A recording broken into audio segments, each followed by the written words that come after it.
దేవుని నామాన్ని బట్టి అందరికీ వందనాలు.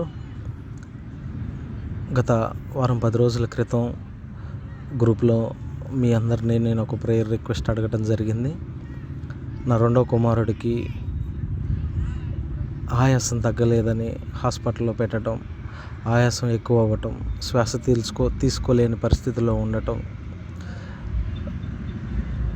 గుండె పరీక్షలు చేస్తే గుండెలో రంధ్రాలు ఉండటం, హార్ట్ బీట్ ఎక్కువగా ఉండటం, వెంటిలేటర్ మీద పెడితే కనీసం పిల్లోడు కోలుకుంటాడంటే వెంటిలేటర్ మీద పెట్టినా కూడా డాక్టర్లు గారు 1% కూడా గ్యారంటీ ఇవ్వలేనని చెప్పారు. మరి వెంటిలేటర్ ద్వారా వెళ్ళేటువంటి గాలి లోన ఊపిరితిత్తుల్లో నీరు చేరటం, ఊపిరితిత్తుల్లో ఉన్నటువంటి ఒక పొరకి హోల్ పడటం వల్ల ఎడం పక్క ఊపిరితిత్తు పనిచేయట్లేదని డాక్టర్ గారు చెప్పారు.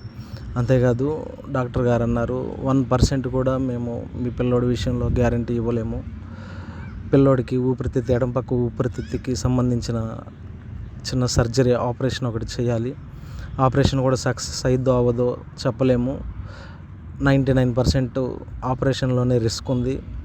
పిల్లోడు కోలుకోవటం కష్టం. 1% కూడా గ్యారంటీ ఇవ్వలేను. వీలైతే ఇంకా మెరుగైన హాస్పిటల్ హైదరాబాదు, బెంగళూరు, చెన్నై ఇటైనా తీసుకెళ్ళండి.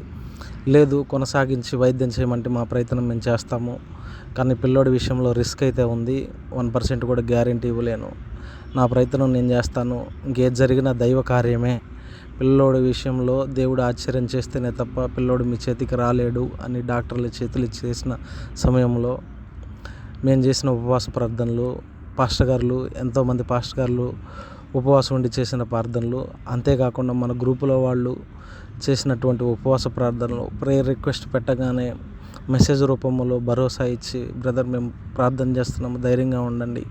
అలాగనే మన సహోదరులు కూడా ఫోన్లు చేసి దేవుడు వాక్యం ద్వారా ధైర్యం చెప్పి బలపరిచిన విధానంలో కానీ, దేవుడు ఏ విధంగా అయితే యాయీరు కుమార్తె విషయంలోనూ, చనిపోయిన లాజరు విషయంలోనూ ఆశ్చర్యకార్యం చేశారో, వెంటిలేటర్ మీద ఊపిరి తీర్చుకోలేని పరిస్థితుల్లో ఉండి ఎడం పక్క ఊపిరితిత్తుకి సర్జరీ సక్సెస్ అవ్వటం, మళ్ళీ తిరిగి పిల్లోడు ఊపిరి పీల్చుకోవటం, నార్మల్ స్టేజ్కి రావటం, డాక్టర్లు కోలుకోవటానికి 10-15-20 రోజులు పట్టవచ్చు అని చెప్పినప్పటికీ కూడా 2 రోజుల్లో పిల్లోడు కనీసం ఆక్సిజన్తో కూడా సంబంధం లేకుండా పిల్లోడు కోలుకోవటం, ఇది ఎంతగానో నన్ను ఆశ్చర్యపరిచింది. అంతేకాదు దేవుడు బైబిల్లో యాయీరు కుమార్తె విషయంలోనూ ఏ విధంగా అయితే చనిపోయిన లాజరు విషయంలో చేసిన మేలు, ఆశ్చర్య కార్యము నా జీవితంలో దేవుడు కళ్ళారా చూపించాడు. దాన్ని బట్టి నేను దేవుణ్ణి ఎంతగానో మహిమపరుస్తున్నాను. అంతేకాదు మీరు చేసినటువంటి ప్రార్థనల ఫలితమే ఈరోజు నా బాబు మళ్ళీ దేవుడు నా చేతికి ఇచ్చాడు. కాబట్టి ఇంత గొప్ప కార్యము, మన ప్రార్థనలు విని దేవుడు చేసినటువంటి కార్యాన్ని బట్టి, దేవుడు నా జీవితంలో చేసినటువంటి ఈ కార్యానికి నేను దేవుడికి ఏమిచ్చి నేను ఈ రుణం తీర్చుకోలేను. కానీ ఇదిగో నా విరిగి నలిగిన హృదయము ఈ కొద్దిపాటి సాక్ష్యాన్ని మీ అందరికీ తెలియపరచాలని ఎంతగానో ఆశిస్తున్నాను, సంతోషిస్తున్నాను. ప్రార్థన చేసిన ప్రతి ఒక్కరికి పేరు పేరున వందనాలు. పిల్లోడు అంత క్షేమము, పిల్లోడికి ఎటువంటి ఇబ్బంది ఇప్పుడు లేదు. హార్ట్లో హోల్స్ అయితే 2 ఉన్నాయి. పిల్లోడి ఎదుగుదలలో ఈ హోల్స్ క్లోజ్ అవుతాయని డాక్టర్లు చెప్తున్నారు. ఇంకా పిల్లోడికి దేవుడు ప్రణాళిక, దేవుడి చిత్తానుసారంగా పిల్లోడి జీవించలాగన, ఎదుగులాగన మీ ప్రార్థనలో అనుదిన ప్రార్థనలో పిల్లోడిని జ్ఞాపకం చేసుకోమని ఒక రిక్వెస్ట్ మళ్ళీ మీకు మనవి చేస్తున్నాను. దయచేసి అనుదిన ప్రార్థనలో పిల్లోడిని జ్ఞాపకం చేసుకోండి.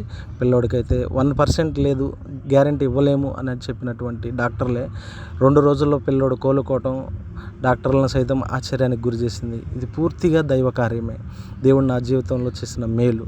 దీని సాక్ష్యం రూపంలో మీ అందరితో పంచుకోవడానికి ఎంతగానో ఆనందిస్తున్నాను. మరొక్కసారి పిల్లోడి గురించి ఉపవాసాలుండి సైతం ప్రార్థన చేసిన ప్రతి ఒక్కరికి పేరు పేరున వందనాలు తెలియజేస్తున్నాను. Thank you. సమస్త మహిమ ఘనత యేసయ్యకే చెల్లునుగాక. ఆమేన్.